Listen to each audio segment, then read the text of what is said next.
families are already seeing what can happen with these proposed cuts. The USS Eisenhower is heading out to sea after being back for just 2 months. That's after the Navy stopped the USS Truman from shoving off. Then on your side, military reporter Art Kahn is live at Naval Station Norfolk with more on the Eisenhower's deployment. Art?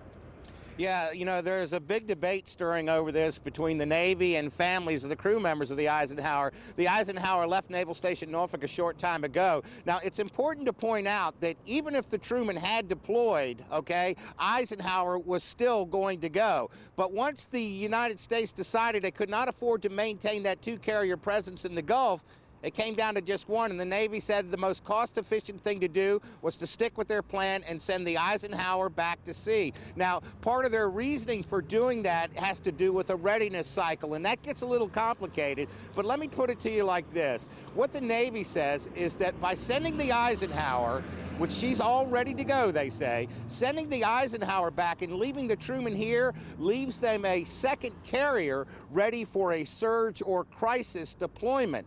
Now, the problem is family members are concerned. Number one, they're concerned about the fact